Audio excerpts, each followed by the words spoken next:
Welcome back ಸ್ನೇಹಿತರೆ. ನಾವಿವತ್ತು T ಸಂಬಂಧಪಟ್ಟಂಥ ಪ್ರಮುಖ ಪ್ರಶ್ನೋತ್ತರಗಳನ್ನು ನೋಡೋಣ. ಯಾರಾದರೂ ಟಿ GPST ಹೈಸ್ಕೂಲ್ ಟೀಚರ್ಸ್ ಯಾವುದಕ್ಕಾದರೂ ಸೀರಿಯಸ್ ಆಗಿ ಸ್ಟಡಿ ಮಾಡೋಕ್ಕೆ ಕೂತಿದ್ರೆ ಅಂಥವ್ರಿಗೆ ಈ ವಿಡಿಯೋನ ಶೇರ್ ಮಾಡಿ ಸ್ನೇಹಿತರೆ. ಈ ವಿಡಿಯೋ ಇಷ್ಟ ಆದರೆ ತಪ್ಪದೆ ಲೈಕ್ ಮಾಡಿ ಹಾಗೂ ಸಬ್ಸ್ಕ್ರೈಬ್ ಆಗೋದನ್ನು ಮರಿಬೇಡಿ ಅಂತ ಹೇಳ್ತಾ ಶುರು ಮಾಡೋಣ. ಇನ್ನೊಂದು ವಿಚಾರ, ಈ ವಿಡಿಯೋದಲ್ಲಿ ನಾವು 6ರಿಂದ 10ನೇ ತರಗತಿಯ ಸೋಷಿಯಲ್ ಬುಕ್ಗಳನ್ನು ತೆಗೆದುಕೊಂಡು ಸ್ಟಡಿ ಮಾಡಿ ಅದರಲ್ಲಿ ಪ್ರಮುಖ ಅಂಶಗಳನ್ನು ತಂದಿದ್ದೇವೆ. ಸೊ ಮೊದಲಿಗೆ 6ನೇ ತರಗತಿಯಿಂದ ಇರುವಂಥ ಅಂಶಗಳನ್ನು ಡಿಸ್ಕಷನ್ ಮಾಡ್ಕೊಂಡು ಹೋಗೋಣ. ಮೊದಲ ಪ್ರಶ್ನೆ ಹೀಗಿದೆ: ಈಜಿಪ್ಟ್ ನಾಗರಿಕತೆ ಏನಿದೆ ನಿಮಗೆ ಗೊತ್ತಿದೆ. ಈಜಿಪ್ಟ್ ನಾಗರಿಕತೆ ಯಾವ ನದಿಯ ದಡದಲ್ಲಿ ಹುಟ್ಟಿಕೊಂಡಿತು ಅಂದರೆ ನೈಲ್ ನದಿಯ ದಡದಲ್ಲಿ ಹುಟ್ಟಿಕೊಂಡಿತು. ಇನ್ನು ಮೆಸೊಪಟೋಮಿಯಾ ನಾಗರಿಕತೆ ಹುಟ್ಟಿಕೊಂಡಿದ್ದು ಯಾವ ನದಿಯ ತೀರದಲ್ಲಿ ಅಂದರೆ ಯುಪ್ರೆಟಿಸ್ ಮತ್ತು ಟೈಗ್ರೀಸ್. ಚೀನಾ ನಾಗರಿಕತೆಯು ಯಾವ ನದಿಯ ವರದಾನ? ಅವಾಂಗೋ ನದಿಯ ವರದಾನ. ಮೆಸೊಪಟೋಮಿಯಾದ ಬರವಣಿಗೆಯನ್ನು ಏನೆಂದು ಕರೆಯುತ್ತಾರೆ? ಯೂನಿಫಾರ್ಮಾ. ಹೀರೋಗ್ಲೈಫಿಕ್ಸ್ ಎಂದರೆ ಏನು ಅಂತ ಅಂದರೆ ಪವಿತ್ರ ಬರವಣಿಗೆ ಎಂದರ್ಥ. ಇನ್ನು ಋಗ್ವೇದದಲ್ಲಿ ಪುರೋಹಿತರನ್ನು ಏನೆಂದು ಕರೀತಿದ್ರು ಅಂದರೆ ಉತ್ತರ್ ಅಂತ ಕರೀತಿದ್ರು. ಇವೆಲ್ಲವೂ ಕೂಡ ರಿಪೀಟ್ ಆಗಿರುವಂಥದ್ದೇ ಸ್ನೇಹಿತರ, ನೆನಪಲ್ಲಿರಲಿ. ಚೀನಾ ಮಹಾಗೋಡೆಯ ಉದ್ದ 5,000 ಕಿಲೋಮೀಟರ್. ಚಾಣಕ್ಯನ ಅರ್ಥಶಾಸ್ತ್ರವನ್ನು 1902ರಲ್ಲಿ ಮೈಸೂರಿನ ಓರಿಯೆಂಟಲ್ ಗ್ರಂಥಾಲಯದಲ್ಲಿ ಪತ್ತೆ ಹಚ್ಚಿದವರು ಯಾರು ಅಂತ ಶ್ಯಾಮಶಾಸ್ತ್ರಿಗಳು. ಇಲ್ಲಿ ರಾಮಶಾಸ್ತ್ರಿ ಅಂತಿದೆ. ಇನ್ನು ಕಳಿಂಗ ಯುದ್ಧದ ಬಗ್ಗೆ ಯಾವ ಶಾಸನ ತಿಳಿಸುತ್ತೆ ಅಂದರೆ 13ನೇ ಬಂಡೆಗಲ್ಲು ಶಾಸನ. ಬ್ರೇಕ್. ಹಲೋ ಹಲೋ ಹಲೋ ಊರಿಂದ ಬಂದ ಇಲ್ಲ ಸರ್, ಅಲ್ಲೇ ಇದ್ದೀನಿ. ನಿಜ. ಯಾಕೆ ಇಲ್ಲೇ ಇದ್ದೀನಿ, ಹೇಳಿ. ಬರ್ತೀಯಾ? ಟಿಫನ್ ಬನ್ನಿ. ಒಂದು 8:30 ಬರ್ತೀನಿ. ಹಾಂ ಸರಿ, ಆಯಿತು, ಓಕೆ.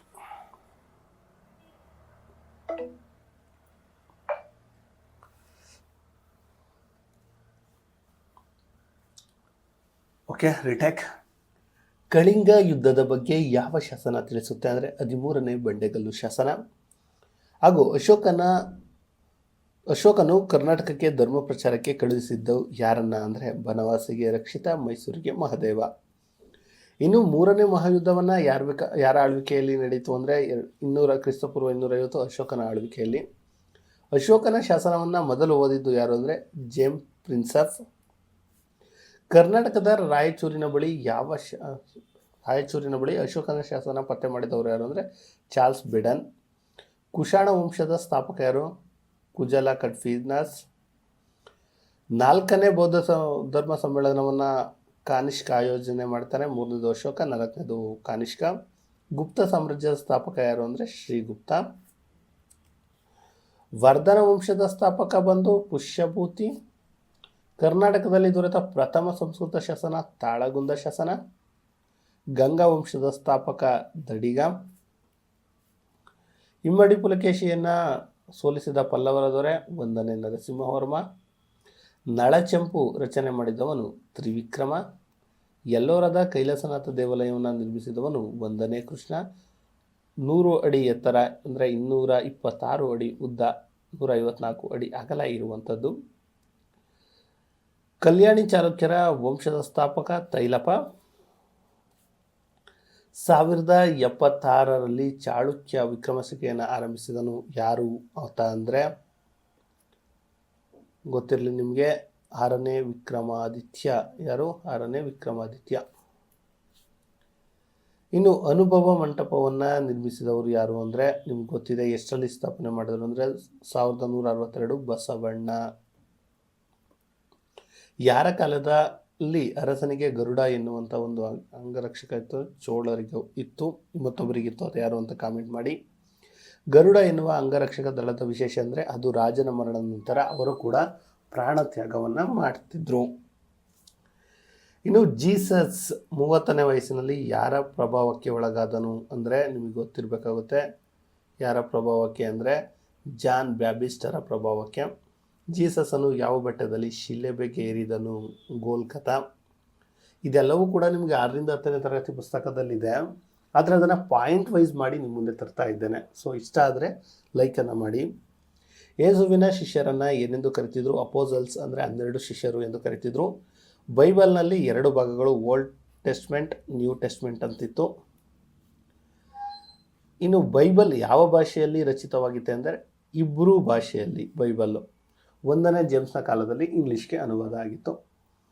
ಕುತುಬ್ ಮಿನರ್ ನಿರ್ಮಿಸಿದ ದೊರೆ ಯಾರು ಅಂದರೆ ಕುತುಬ್ ಐಬಕನ ಕಾಲದಲ್ಲಿ ಪ್ರಾರಂಭ, ಇಲ್ತಮಶ್ನ ಅವಧಿಯಲ್ಲಿ ಅಂತ್ಯ, ಅಂದರೆ ಕೊನೆಗೊಂಡಿತ್ತು, ಅಂತ್ಯ ಅಲ್ಲ. ತನ್ನನ್ನು ತಾನು ದೇವರ ಪ್ರತಿನಿಧಿ ಎಂದು ಕರೆದುಕೊಂಡವನು ಯಾರು?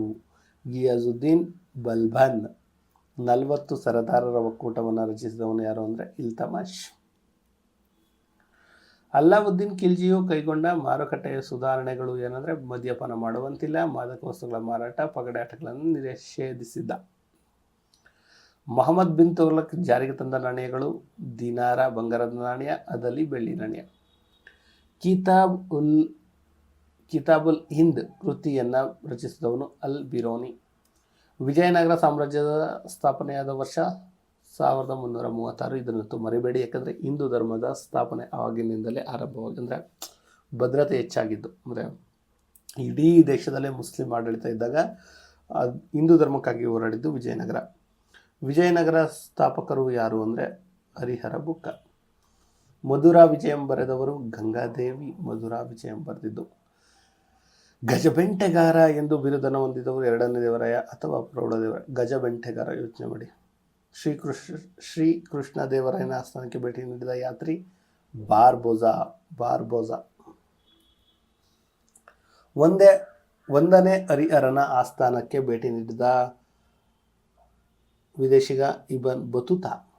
ಪ್ರೌಢರಾಯನ ಆಸ್ಥಾನಕ್ಕೆ ಭೇಟಿ ನೀಡಿದವನು Niccolo D Conte, ವೆನೇಷಿಯಾದವನು.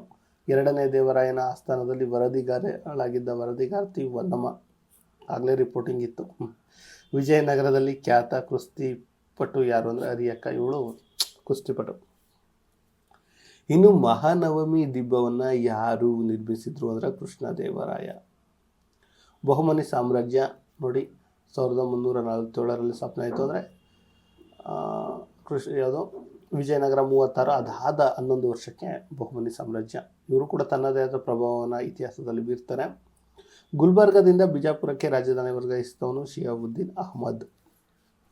ಕಿತಾಬ್ A nervous ಬರೆದವರು ಯಾರು? ಇದರ ವಿಶೇಷತೆ ಏನು? ಕಿತಾಬ್ ಉಲ್ ನವರಸ್ 2ನೇ ಇಬ್ರಾಹಿಂ ಆದಿಲ್ ಶಾ ಬರ್ತಾನೆ. ಕಿತಾಬ್ ಎ ನವರಸ್ನಲ್ಲಿ ಗಣೇಶ ಮತ್ತು ಸರಸ್ವತಿ ಜೊತೆಗೆ ನರಸಿಂಹದೇವರ ಸ್ಮೃತಿಗಳು ಇವೆ, ಅಂದರೆ ಏನೋ ಪ್ರಾರ್ಥನೆಗಳು.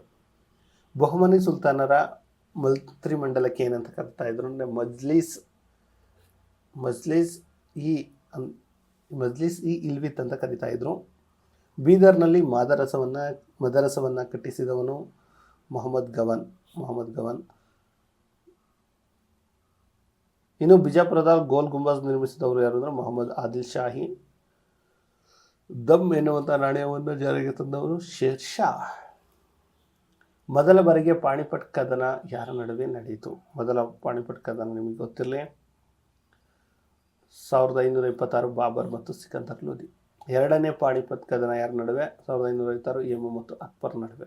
1ನೇದು ಬಾಬರ್ ಮತ್ತು ಸಿಕಂದರ್ ಲೋಧಿ 526, 556 2ನೇದು ಯಮ ಮತ್ತು ಅಕ್ಬರ್ ನಡುವೆ. ಹಳದಿ ಘಾಟ್ ಕದನ ಯಾರ ನಡುವೆ ನಡೀತು ಅಂದರೆ ಹಳದಿ ಘಾಟ್ ಕದನ ಅಕ್ಬರ್ ಮತ್ತು ರಾಣಾ ಪ್ರತಾಪ್ ಸಿಂಗನ ನಡುವೆ ನಡೆಯಿತು. ದೀನ್ ಇಲಾಹಿ ಧರ್ಮದ ಸ್ಥಾಪಕರು ಅಕ್ಬರ್, ನೆನಪಲ್ಲಿ ಇರಲಿ. ದೀನ್ ಇಲಾಹಿ ಧರ್ಮದ ರೂವಾರಿ ಯಾರು ಅಂದರೆ ಅಬ್ದುಲ್ ಫಜಲ್ ಆಗಿರ್ತಾನೆ. ಯಾರು? ಅಬ್ದುಲ್ ಫಜಲ್. ಜಿಂದಾ ಫಕೀರ್ ಎಂದು ಯಾರನ್ನ ಕರೀತಾರೆ? ಜಿಂದಾ ಫಕೀರ್ ಅಂತ ಔರಂಗಜೇಬ್ನ ಕರೀತಾರೆ. ಯಾರ ಆಸ್ಥಾನದಲ್ಲಿ ಅಷ್ಟಪ್ರಧಾನರಿದ್ದರು ಅಂದರೆ ಶಿವಾಜಿಯ ಆಸ್ಥಾನದಲ್ಲಿ. ಹೈದರ್ ಅಲಿಯನ್ನು ಸೋಲಿಸಿದ ಪೇಶ್ವೆಯರು 1ನೇ ಮಾಧವರಾವ್. ಪುರಂದರದಾಸರ ಪೂರ್ವಾಶ್ರಮದ ಹೆಸರೇನು ಅಂದರೆ ಸೀನಪ್ಪ ನಾಯಕ. ಕನಕದಾಸರ ಮೂಲ ಹೆಸರು ತಿಮ್ಮಪ್ಪ. ಅವರ ಕೃತಿಗಳು ಮೋಹನ ತರಂಗಿಣಿ, ನಳಚರಿತ್ರೆ, ರಾಮದಾನ ಚರಿತ್ರೆ, ಹರಿಭಕ್ತ ಸಾರ. ಮುದ್ರಣಾಲಯವನ್ನು ಯಾರು ರೂಪಿಸಿದ್ರು ಮೊದಲಿಗೆ ಅಂದರೆ 1455ರಲ್ಲಿ ಗುಟೆನ್ಬರ್ಗ್ ಅನ್ನುವಂಥದ್ದು ನಿಮಗೆ ಗೊತ್ತಿರಬೇಕಾಗುತ್ತೆ. ಯಾರು? ಗುಟೆನ್ಬರ್ಗ್ ಅಂತ. ಪುನರುಜ್ಜೀವನದ ತವರು ಯಾವುದು ಅಂದರೆ ಇಟಲಿ. ಇನ್ನು ಪುನರುಜ್ಜೀವನದ ಜನಕ ಪೆಟ್ರಾರ್ಕ್. ಬಕೋಶಿಯ ಬರೆದ ಕೃತಿ ಡೆಕಾಮೆರಾನ್. ಡಿವೈನ್ ಕಾಮಿಡಿ ಬರೆದಿದ್ದು ಡಾಂಟೆ. ನೋಡಿ, ಪುನರುಜ್ಜೀವನದ ಜನಕ ಪೆಟ್ರಾರ್ಕ್, ಬಕೋಶಿಯ ಬರೆದಿದ್ದು ಡೆಕಾಮೆರಾನ್, ಡಿವೈನ್ ಕಾಮಿಡಿ ಬರೆದಿದ್ದು ಡಾಂಟೆ, ಕ್ಯಾಂಟರಿ ಬರಿ ಟೇಲ್ಸ್ ಬರೆದವರು ಚಾಸರ್. ಇನ್ನು ಇಥಿಯೋಪಿಯಾ ಕೃತಿ ಬರೆದವರು ಥಾಮಸ್ ಮೋರೋ. ಇವೆಲ್ಲವೂ ತುಂಬ ಇಂಪಾರ್ಟೆಂಟ್. ಮೈಕಲ್ ಎಂಜಲೋ ಪ್ರಸಿದ್ಧ ಕೃತಿಗಳು ಯಾವುವು ಅಂದರೆ ಆ್ಯಂಡಮ್ ಮತ್ತು ಕೊನೆಯ ತೀರ್ಮಾನ. ಡಾವಿಂಚಿ ಚಿತ್ರಗಳು ಯಾವುವು ಅಂದರೆ ಲಾಸ್ಟ್ ಸಫರ್ ಮತ್ತು ಮೊನಾಲಿಸಾ. ಮೊನಾಲಿಸಾ ನಿಮ್ಮೆಲ್ಲರಿಗೂ ಗೊತ್ತಿದೆ, ಮೊನ್ನೆ ಕುಂಭಮೇಳದಲ್ಲಿ ಕಂಡ್ರಲ್ಲ, ಆ ಮೊನಾಲಿಸಾ ಅಲ್ಲ, ಇವಳು ಕೃತಿ ನೀವು ನೋಡಿರ್ತೀರ, ಇಮೇಜ್ ಇದ್ದಿದ್ರೆ ಆಗ್ತಿದೆ ಇರಲಿ. ಬ್ರೆಜಿಲನ್ನು ಕಂಡುಹಿಡಿದವರು ಅಂದರೆ ಬ್ರೆಜಿಲನ್ನು ಪತ್ತೆ ಮಾಡಿದವರು ಕಂಡುಹಿಡಿದಾರಲ್ಲ, ಕೆಬ್ರಾಲ್. ಅಮೇರಿಕವನ್ನು ಪತ್ತೆ ಮಾಡಿದವರು ಅಂದರೆ ಯಾರಪ್ಪ ಅಂದರೆ ಅಮೇರಿಕೋ ವೆಸ್ಪುಷಿ ಆಗಿದ್ದಾರೆ. ಇನ್ನು ಸ್ಪಿರಿಟ್ ಆಫ್ ಲಾ ಬರೆದಿದ್ದು ಮಾಂಟೆಸ್ಕೋ. ಸಾಮಾಜಿಕ ಒಪ್ಪಂದ ಸೋಷಿಯಲ್ ಕಾಂಟ್ರಾಕ್ಟ್ ಬರೆದಿದ್ದು ರೂಸೋ. ತುಂಬ ಪ್ರಮುಖವಾದ ಕೃತಿ. ಫ್ರೆಂಚ್ ಕ್ರಾಂತಿ ನಡೆದಿದ್ದು 1789 ಜುಲೈ 4ರಂದು. ಇಟಲಿ ಏಕೀಕರಣಕ್ಕೆ ಕಾರಣರಾದವರು ಯಾರು ಅಂದರೆ Mazzini, Garibaldi and Count de Cavour. Young Italy ಪಕ್ಷ ಕಟ್ಟಿದವನು ಮ್ಯಾಜಿನಿ. ಕೆಂಪಂಗಿ ದಳ ಯಾರದು ಅಂದರೆ ಗ್ಯಾರಿಬಾಲ್ಡೆ. ಇದು ಕೆಂಪಂಗಿ ದಳ ಅಂದರೆ ಗ್ಯಾರಿಬಾಲ್ಡೆ ಕಟ್ಟಿದ. ಅಂದರೆ ರಿಸರ್ಚಿ ಮೆಂತೋ ಪತ್ರಿಕೆಯನ್ನು ಆರಂಭಿಸಿದವರು ಕೌಂಟ್ ಡಿ ಕೆವಾರ್. ಬಿಸ್ಮಾರ್ಕನು ಈ ಕೆಳಗಿನ ಯಾವ ನೀತಿಯನ್ನು ಅನುಸರಿಸಿದ? ರಕ್ತ ಮತ್ತು ಕಬ್ಬಿಣ ನೀತಿ. ಐ ಥಿಂಕ್ ಇವೆಲ್ಲ ನಿಮಗೆ ಓದಿರ್ತೀರಾ, ಬಟ್ ಈಗ ನೆನಪಾಗ್ತಾ ಇರುತ್ತೆ ಅನಿಸುತ್ತೆ ಈ ಪ್ರಶ್ನೆಗಳು. ಪೋರ್ಚುಗೀಸರ ಮೊದಲ ವೈಸ್ರಾಯಿ ಯಾರು? ಅವನು ಅನುಸರಿಸಿದ ಪಾಲಿಸಿ ಯಾವುದು ಅಂದರೆ ಫ್ರಾನ್ಸಿಸ್ಕೋ ಡಿ ಅಲ್ಮಿಡಾ. ಬ್ಲೂ ವಾಟರ್ ಪಾಲಿಸಿಯನ್ನು ಜಾರಿಗೆ ತಂದನು. ಜಹಾಂಗೀರನ ಆಸ್ಥಾನಕ್ಕೆ 1ನೇ ಜೇಮ್ಸ್ನ ರಾಯಭಾರಿಯಾಗಿ ಬಂದವನು ಯಾರು ಅಂದರೆ ಸರ್ ಥಾಮಸ್ ರೋ. ಭಾರತದಲ್ಲಿ ಫ್ರೆಂಚರ ರಾಜಧಾನಿ ಪಾಂಡಿಚೇರಿ. ಕರ್ನಾಟಕ ಯುದ್ಧ ನಡೆದಿದ್ದು ಯಾವಾಗ ಅಂದರೆ ಮೊದಲ ಕರ್ನಾಟಕ ಯುದ್ಧ ನಿಮಗೆ ಗೊತ್ತಿರಲಿ 1746ರಿಂದ 48. ಮೊದಲ ಕರ್ನಾಟಕ ಯುದ್ಧ ಯಾವ ಒಪ್ಪಂದದೊಂದಿಗೆ? ಏಕ್ಲಾ ಚೌಪಲ್ ಒಪ್ಪಂದ. ಎರಡನೇದು ಯಾವಾಗ ನಡೀತು? 1749ರಿಂದ 54, 5 ವರ್ಷಗಳ ಕಾಲ. ಮೂರನೇದು 1756ರಿಂದ 1763. ಪ್ಲಾಸಿ ಕದನ ಎಷ್ಟರಲ್ಲಿ ನಡೀತು ಅಂದರೆ 1757 ಜೂನ್ 23. ತುಂಬ ಇಂಪಾರ್ಟೆಂಟ್ ಆದದ್ದು ಪ್ಲಾಸಿ ಕದನ, ಸ್ವಲ್ಪ ನೆನಪಲ್ಲಿರಲಿ. ಬಕ್ಸರ್ ಕದನ ಎಷ್ಟರಲ್ಲಿ ನಡೀತು? 1764. ಇದು ಹೆಕ್ಟರ್ ಮಂದ್ರು ಹಾಗೂ ಮೀರ್ ಕಾಸಿಮ್ರವರ ನಡುವೆ ನಡೆಯಿತು. ಬಂಗಾಳದಲ್ಲಿ ದ್ವೀಪವರತ್ತು ತಂದಿದ್ದು ರಾಬರ್ಟ್ ಕ್ಲೈವ್. ನೆನಪಲ್ಲಿ ಇರಬೇಕಾಗುತ್ತೆ, ಯಾಕಂದರೆ ಇವನು ಕೂಡ ಇಂಪಾರ್ಟೆಂಟ್. 1ನೇ ಆಂಗ್ಲೋ ಮರಾಠ ಯುದ್ಧ ಎಷ್ಟರಲ್ಲಿ? 75ರಿಂದ 82ರಲ್ಲಿ ನಡೆಯಿತು. 1ನೇ ಆಂಗ್ಲೋ ಮರಾಠ ಯುದ್ಧ ಯಾವ ಒಪ್ಪಂದದಲ್ಲಿ ಅಂತವಾಯಿತು ಅಂದರೆ ಸಾಲ್ಬಾಯ್ ಒಪ್ಪಂದ. ಸಹಾಯಕ ಸೇನೆ ಪದ್ಧತಿ ಜಾರಿಗೆ ತಂದಿದ್ದು 1798ರಲ್ಲಿ ಜಾರಿಗೆ ತರಲಾಯಿತು. ಸಹಾಯಕ ಸೇನೆ ಪದ್ಧತಿಗೆ ಸಹಿ ಹಾಕಿದ ಮೊದಲಿಗ ಯಾರು ಅಂದರೆ ಹೈದರಾಬಾದ್ ನಿಜಾಮ. ಕನ್ನಡಿಗರಲ್ಲಪ್ಪ, ನೆನಪಲ್ಲಿರಲಿ. 2ನೇ ಆಂಗ್ಲೋ ಮರಾಠ ಯುದ್ಧ ಎಷ್ಟರಲ್ಲಿ ನಡೀತು? 803ರಿಂದ 805. 3ನೇ ಆಂಗ್ಲೋ ಮರಾಠ ಯುದ್ಧ 1817ರಿಂದ 1818. ದತ್ತು ಮಕ್ಕಳಿಗೆ ಹಕ್ಕಿಲ್ಲ ಎನ್ನುವಂಥ ನೀತಿ 1848. ಯಾರು ತಂದಿದ್ದು? ಡಾಲೌಸಿ. ನಾಗರಿಕ ಸೇವೆಗಳನ್ನು ಜಾರಿಗೆ ತಂದವನು ಲಾರ್ಡ್ ಕಾರ್ನ್ ವಾಲಿಸ್. ನೆನಪಿರಲಿ. ಇನ್ನು ಮೊದಲ ವ್ಯವಸ್ಥಿತ ಪೊಲೀಸ್ ಇಲಾಖೆ ಜಾರಿಗೆ ತಂದವನು ಕಾರ್ನ್ ವಾಲಿಸೆ. ಇದರಲ್ಲೂ ಅವನೇ. ಭಾರತದ ರೈತರು ಹುಟ್ಟಿ ಸಾಲದಲ್ಲಿಯೇ ಸಾಯ್ತಾರೆ ಅಂತ ಹೇಳಿದವನು ಚಾರ್ಲ್ಸ್ ಮಟಕಾಫ್. ಸ್ನೇಹಿತರೆ, ಇದು ಮೊದಲ ಭಾಗವಾಗಿದೆ ಸೋಷಿಯಲ್ ಸೈನ್ಸ್ಗೆ ಸಂಬಂಧಪಟ್ಟಿದ್ದು. ಈ ವಿಡಿಯೋ ಏನಾದರೂ ನಿಮಗೆ ಇಷ್ಟ ಆಯಿತು ಅಂದರೆ ತಪ್ಪದೇ ಒಂದು ಲೈಕ್ ಮಾಡಿ, ನಿಮ್ಮ ಸ್ನೇಹಿತರಿಗೆ ಶೇರ್ ಮಾಡಿ.